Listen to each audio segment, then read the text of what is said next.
Hey team, hey, hope you're all having a great start to the week and enjoying this beautiful sunny weather. Hey, I just wanted to talk to you this morning about the issue of theft and some things that we can, I suppose, try and put in place to help minimise it really. And I think one of the biggest things is we just all need to be really aware that theft is becoming more and more common. We're catching and or seeing theft take place every single week now, sometimes almost daily, and that's the ones that we see and find out about. No doubt that there's more happening. So yeah, it's very, very regular, and there's lots of different sort of types of people and lots of different times when people will try it on. We'll never stop all of it, but what we can do is try and reduce it by putting in place a few things. So just bear with me while I talk through a few things. So to minimise it, there's a couple of basic things that we can do. So just by simply greeting each customer, looking them in the eye, you'll notice a couple of things. So people that are going to look to steal things, they won't like eye contact. They'll avoid you, and yeah, they won't like you looking at their face essentially. So that's one trait. Also, like another thing to look out for as the customer walks in the store is random shopping behaviour. So walking between different racks and randomly, picking up all sorts of different items, different sizes, different genders, just a little bit erratic. That's another sign that someone's potentially looking to take things.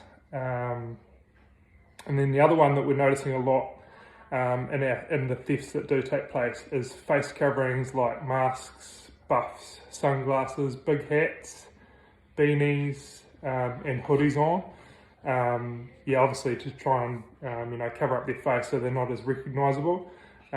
We sometimes post pictures of the thieves on social media, and I know a lot of other retailers do that. So this is obviously someone that's trying to avoid being seen, avoid having their face shared around and given to police, etc. So yeah, I suppose that's something just to be aware of. Obviously someone wearing a New Era cap in store is pretty common for us, but if they're wearing their hat with a beanie, a hoodie over the top and sunglasses, or wearing a buff around their face and glasses, that sort of thing. That's just I think a sign that we should just take note and be aware of what that sort of person's up to. Yeah. When do we get the most theft? Well, the answer is theft can happen at any time from 9 a.m. till the doors close.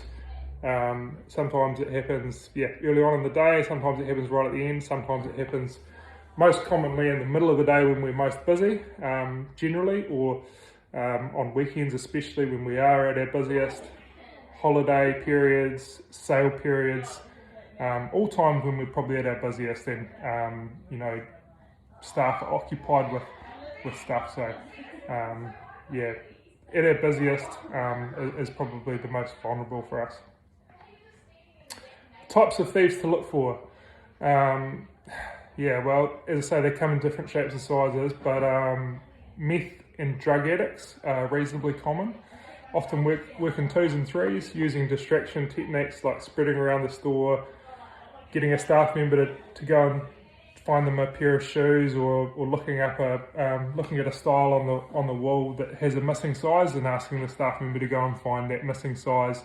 Those sorts of things. They're trying to divide and conquer, so get one of the staff members out of the store so that they've got less people keeping eyes on them.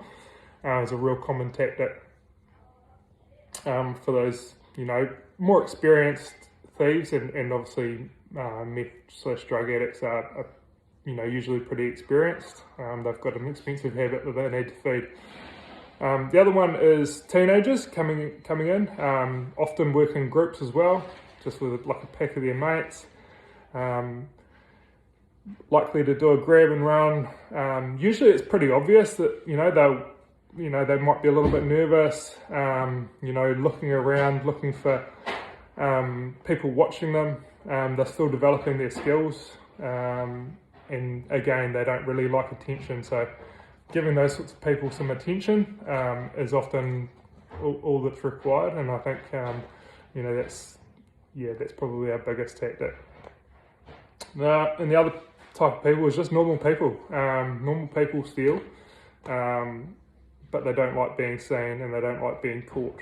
And I suppose at the moment there's more people that are a little bit desperate. The cost of living, inflation's hurting people, so more and more people are,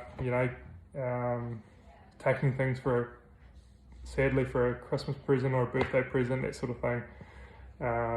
But yeah, as I said, these people don't like to be seen or caught, so they'll use those sort of face coverings to try and, to hide their face. Again, they'll potentially be a little bit nervous. And the other thing, they'll often use the changing rooms as their place where the theft takes part. They'll remove a security tag, put it in a bag, or conceal it somehow, that sort of thing. So just be really aware of that. Okay, what can we do? Number one, changing room doors are always locked. That's a lot of the time where the theft takes place, is in the changing rooms. Count items going into the changing room and then coming out, so making sure that every item's counted, and count that out loud. So if someone walks in with 3 items, say, oh yeah, you got 3 items there, cool. And then on the way out, which ones are you going to grab, or would you like me to put any of those away, and then just count them as well. So I'll put two of these away, that sort of thing.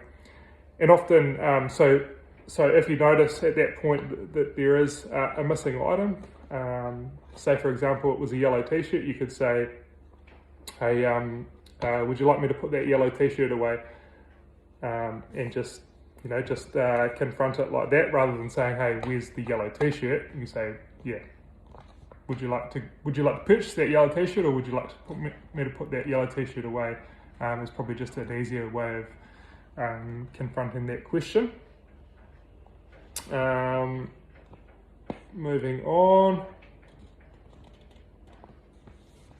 Yeah, that's the end of that bit.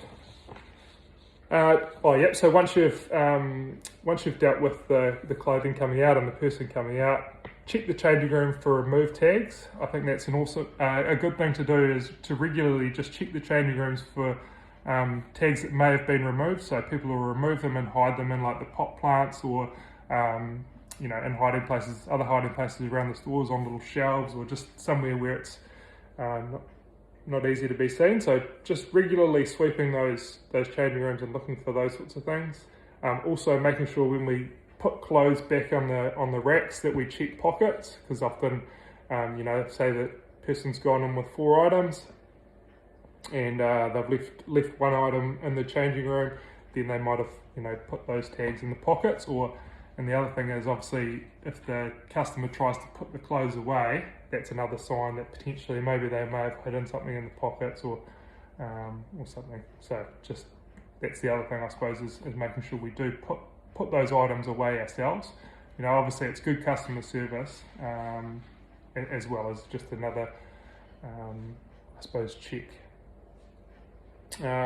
Still just talking about what we can do. So no bags in the changing room as well. And if there is any sort of dodgy behaviour, making sure that we alert our team members. So if someone's on a break, ask them to come back on the floor. But otherwise, if everyone's out on the floor, just making sure we just quickly or quietly mention it to someone, hey, just I've got eyes on this person, or just keep an eye out for this guy. Because the more eyes and more bodies on the floor, the better. Thieves hate attention, and if we've got, say, 3 pairs of eyes instead of 1 pair of eyes, then it's a lot harder for them, and they'll be less inclined to take from us. Next one, make sure the team's spaced around the store. Being close enough to a customer is not only good for theft prevention, but it's also good for customer service. Just being in within an earshot, or being able to have a conversation with the customer about how their day's going or whatever.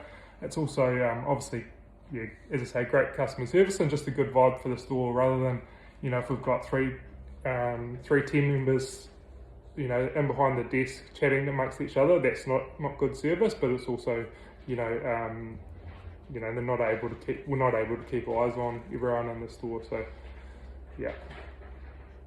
And then I've just got another note here reminding, being really aware of what's happening in the changing rooms, who's in there, what's in there, making sure we're communicating with the customers, asking if they need extra sizes, etc. And again, this is just good customer service. Sweet. And then what to do if there is a theft, or we believe there to have been a theft take place. Okay, so number one, immediately notify the team member that you're working with. Real important. Just as soon as you can, notify that team member. That one of those team members can then call the police, so dial 111, inform the police there's been a theft, and if there's been any sort of threatening behaviour or anything like that, make sure we mention that. It'll help the police get there quicker. Out at Richmond Mall, we can also call mall security. The phone number is noted down on the whiteboard.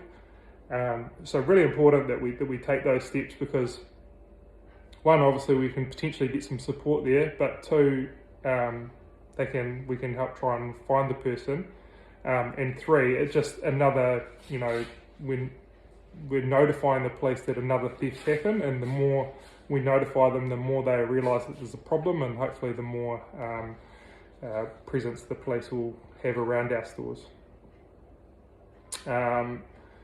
Only approach the offender if you feel confident to do so. At all times, your safety is the most important thing.